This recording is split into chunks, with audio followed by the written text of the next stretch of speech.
ETF index mutual funds నేర్చుకుని stock మార్కెట్లో రాణించాలనుకుంటున్నారా? వెంటనే ఈ నెంబర్కి కాల్ చేయండి.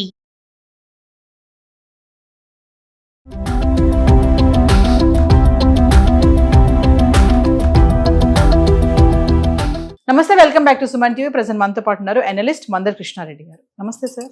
నమస్తే అమ్మా.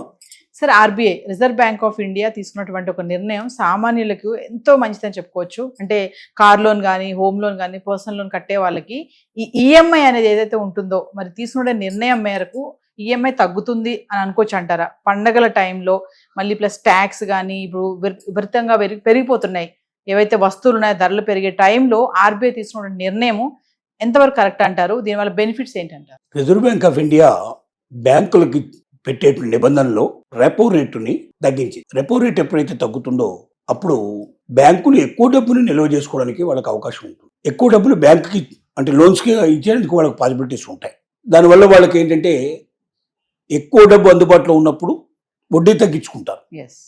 ఎందుకంటే ఎక్కువ లోన్లు ఇవ్వగలుగుతారు, ఎక్కువ ఆదాయాన్ని పొందగలుగుతారు. కాబట్టి తక్కువ ఇంట్రెస్ట్ తోటి వాళ్ళు ఇచ్చుకోవడానికి పాసిబిలిటీ ఉంటుంది. కాబట్టి రేట్లు తగ్గుతాయి, వడ్డీ రేట్లు తగ్గుతాయి. అంటే గొప్పగా ₹1000 తగ్గుతాయని చెప్పలేకపోయినప్పటికీ లోను 1,00,000, 2,00,000, 5-10 లక్షల లోపల ఉన్నప్పుడు ₹1,000 లోపల ఒక్కొక్క నెల కట్టేటువంటి వాళ్ళు ఈఎంఐ లోపల తగ్గుబాటు.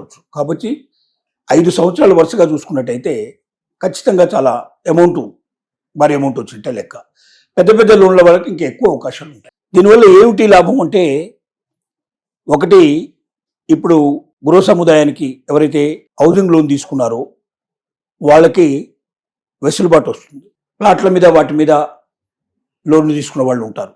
రియల్ ఎస్టేట్ రంగం అభివృద్ధి అయ్యే అవకాశాలు ఉంటాయి. ఎందుకంటే ఎప్పుడైతే వడ్డీ రేటు తక్కువ ఉంటుందో అప్పుడు ఎక్కువ మంది లోన్లు తీసుకోవడానికి ప్రయత్నం చేస్తారు. అప్పుడు రియల్ ఎస్టేట్ కుదేలవుతున్న రియల్ ఎస్టేట్ కాస్త మళ్ళీ తిరిగి కాస్త కాలునుకోవడానికి, కొంచెం ముందుకెళ్ళడానికి, కొద్దిగా అభివృద్ధి చేయడానికి ఒక అవకాశం ఏర్పడుతుంది. దీంతో పాటుగా వెహికల్స్ మీద తీసుకున్నటువంటి లోన్స్ కూడా ఎక్కువ మంది తీసుకునే అవకాశాలు ఉంటాయి. వడ్డీ రేటు తగ్గినప్పుడు మనకు ఎక్కువ మన మీద భారం పడదు అనుకుంటే ఎక్కువ మంది లోన్స్ తీసుకుంటారు. అలా లోన్స్ తీసుకున్నప్పుడు ఏమవుతుందంటే దీనివల్ల ఎక్కువగా ఆటోమొబైల్ రంగానికి కూడా మంచి అవకాశాలు దొరుకుతాయి. ఎక్కువ మ్యానుఫ్యాక్చర్ చేయడానికి, ఎక్కువ కార్లని, వెహికల్స్ని ప్రొడ్యూస్ చేయడానికి అవకాశాలు ఉంటాయి. అంటే కొన్ని రంగాలు డెఫినెట్గా పుంజుకోవడానికి, బలంగా తయారు కావడానికి, ఉత్పత్తులు పెంచుకోవడానికి, లాభాలు గడించడానికి అవకాశాలు ఏర్పడతాయి. అట్ ద సేమ్ టైం మరొక వైపున చూసినట్టయితే మనం ఎవరైతే బ్యాంకులో తమ డబ్బును దాచుకొని వారు వడ్డీ రూపంలో ఆదాయాన్ని సంపాదించుకుంటున్నారో, బ్రతుకు తెరువుగా దాన్ని మలుచుకుంటున్నారు, సీనియర్ సిటిజన్ లాంటి వాళ్ళు, ఇంకా కొంతమంది గృహిణులు అలాంటి వాళ్ళు మంత్లీ వారీగా వాళ్ళకి కొంత ఇన్కమ్ వచ్చేట్టుగా చేసుకుంటున్నారు.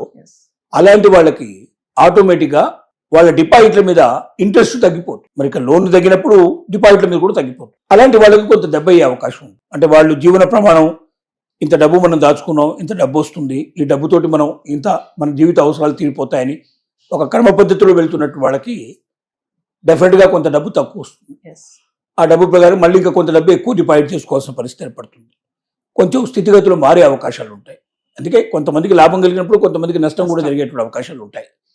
ఏది ఏమైనప్పటికీ దీనివల్ల లక్షలాది మందికి బెనిఫిట్ వచ్చే అవకాశాలు చాలా ఎక్కువ ఉన్నాయి. కొన్ని రంగాలు బాగా అభివృద్ధి చెందే అవకాశాలు ఉన్నాయి. ముఖ్యంగా రియల్ ఎస్టేట్ రంగం మీద చాలా ఎక్కువ ప్రభావం పడుతుంది. ఎందుకంటే హౌసింగ్ లోన్ ఎప్పుడైతే రేట్ ఆఫ్ ఇంట్రెస్ట్ తక్కువ ఉంటుందో ఎక్కువ మంది తీసుకునే ప్రయత్నం చేస్తారు. ఎక్కువ మంది కొనుక్కుంటే మరి అప్పుడు బెనిఫిట్ ఎక్కువగా ఆ రంగానికి వచ్చే అవకాశాలు ఉంటాయి. ఇవి కాకుండా ఇంకా కొన్ని రంగాల్లో కూడా ముఖ్యంగా ఇండస్ట్రీస్ పెట్టుకునే వాళ్ళు ఎవరైతే ఉన్నారో, కొత్తగా ఇండస్ట్రీ పెట్టేవాళ్ళు, ముఖ్యంగా ఎంఎస్ఎంఈ వాళ్ళు, మధ్య రకంగా ఉండేటువంటి ఇండస్ట్రీస్ పెట్టేవాళ్ళు, చిన్న ఇండస్ట్రీస్ పెట్టుకునేవాళ్ళు, పెద్ద పెద్ద ఇండస్ట్రీస్ కూడా స్థాపించే వాళ్ళకి వడ్డీ రేటు తక్కువగా ఉండటం వల్ల ఎక్కువ లోన్కు వెళ్ళడానికి అవకాశం ఉంటుంది. ఎక్కువ లోన్ పొందడం వల్ల పరిశ్రమల్ని చాలా పెద్దగా పెంచుకునే అవకాశాలు ఉంటాయి. ఆల్రెడీ కొన్ని ఇబ్బందులు పడుతున్నటువంటి వాళ్ళు కూడా లోనుకి ఎక్కువగా వచ్చి ఆ ఇబ్బందులు తొలగించుకునే అవకాశం ఉంటుంది. అలాగే తమ ఇండస్ట్రీస్ని, తమ పరిశ్రమల్ని మళ్ళీ ఒక దారిలో పెట్టుకొని ఎక్కువగా ఉత్పత్తులు చేసుకొని ఎక్కువ లాభాలు గడించే అవకాశాలు కూడా ఉంటాయి. ఇది పండుగల సీజన్లో ముఖ్యంగా బాగా ఉపయోగపడుతుంది. ఎందుకంటే ఇప్పుడు పండుగల సీజన్లో ఎక్కువగా ఏదో ఒకటి కొంటే బాగుంటుంది అనేటువంటి భావనలో ఉంటారు చాలామంది. వెహికల్స్ కొనుక్కోవడం కానీ, లేదా గృహ పరికరాలు ఏవైనా సరే టీవీలో లేకపోతే మొబైల్స్ లేక ఇలా రకరకాలుగా ఎలక్ట్రికల్ పరికరాలు ఎట్లాంటివి కొనేవాళ్ళు ఉంటారు. ఈ గృహోపకరణాల మీద కూడా ఇంట్రెస్ట్ ఇచ్చేటువంటి బ్యాంకులు ఉన్నాయి, ప్రైవేట్ ఫైనాన్స్ కంపెనీలు కూడా, నాన్ బ్యాంకింగ్ ఫైనాన్స్ కంపెనీస్ చాలా ఉన్నాయి.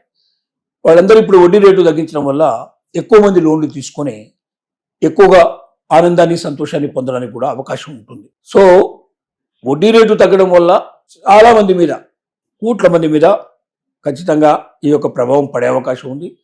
తద్వారా బెనిఫిట్ ఎక్కువగా పొందే అవకాశం ఉంది. ఈ రకమైనటువంటి బెనిఫిట్స్ పొందుతూనే కొంతమంది నష్టపోవడం కూడా మనం చెప్పాం. ఎస్. ఎవరైతే వడ్డీ మీదనే ఆధారపడి బతుకుతున్నారో వాళ్ళకి మాత్రం కొద్దిగా Yes. ఇంట్రెస్ట్ తగ్గడం వల్ల ఇబ్బందులు కూడా ఎదుర్కొనే అవకాశాలు ఉన్నాయి. Thank you.